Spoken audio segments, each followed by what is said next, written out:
15వ అధ్యాయము యోహాను సువార్త మొట్టమొదటి వచనాన్ని మనం చదువుకుందాం. నేను నిజమైన ద్రాక్షవల్లిని, నా తండ్రి వ్యవసాయకుడు.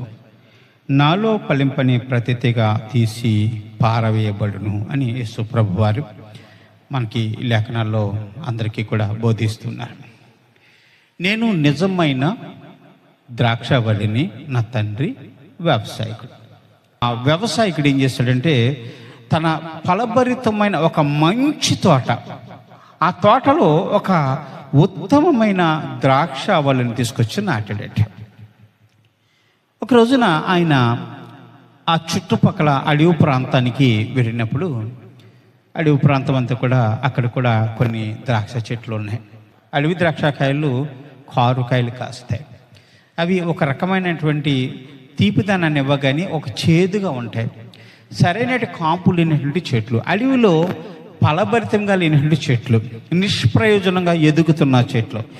ఈ వ్యవసాయకుడు అనుకున్నాడట, మరి నేను ఒక ద్రాక్షవల్లిని, ఉత్తమమైన ద్రాక్షవల్లిని నాటాను కదా, ఈ అడవి ప్రాంతంలో నిష్ప్రయోజనంగా పడి ఉన్నటువంటి ఈ అడవి ద్రాక్ష చెట్టును తీసుకొచ్చి ఆ కొమ్మలు నేను నాటిన ఉత్తమమైన ద్రాక్షవల్లికి అంటు కడితే అవి ఆ ద్రాక్ష చెట్టుతో పాటుగా ఈ కొమ్మలు కూడా ఫలించి మంచి కాయలు కాస్తాయని ఆ నిజమైన వ్యవసాయకుడు ఎవరైతే ఉన్నారో కొన్ని ద్రాక్ష తీగలు తీసుకొచ్చి, అడవి ద్రాక్ష తీగలు మరి తను నాటినటువంటి ఆ నిజమైన ద్రాక్ష చెట్టుకి అంటుకట్టాడట.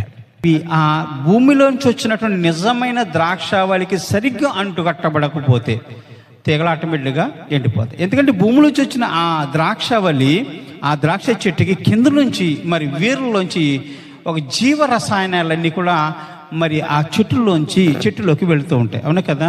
మరి ఆ ద్రాక్ష చెట్టు ఏం చేస్తుంది? భూమిలో నాటినప్పుడు భూమిలో ఉన్నటువంటి జీవరసాయనాలన్నీ పీల్చుకుంటుంది. అది పీల్చుకుని బతుకుతూ ఉంటుంది. అది ఫలభరితమైన వృక్ష ఫలాలు ఇస్తుంది, ఫలభరితమైన ద్రాక్ష పళ్ళు ఇస్తుంది. ఆ ఫలాలతో పాటుగా మరి ఆ ద్రాక్ష చెట్టుకు అంటు కట్టబడిన తీగల్లో కూడా ఈ ద్రాక్ష చెట్టు ఏ జీవరసాయనాలు అయితే పీల్చుకున్నదో ఈ జీవరసాయనాలన్నీ కూడా ఆ కొమ్మల్లోకి వెళ్ళాలి. కొమ్మల్లోకి వెళ్ళాలంటే ఈ కొమ్మ ఈ ద్రాక్ష చెట్టుతో సరిగ్గా అంటుకట్టబడాలి.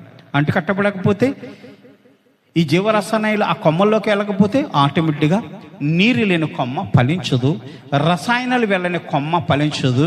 ఆ కొమ్మలోకి వెళ్ళాల్సినటువంటి ఆ నీటి భాగం ఏదైతుందో ఆగిపోయిన వెంటనే అది ఫలించకపోతే రైతు ఏం చేస్తాడు?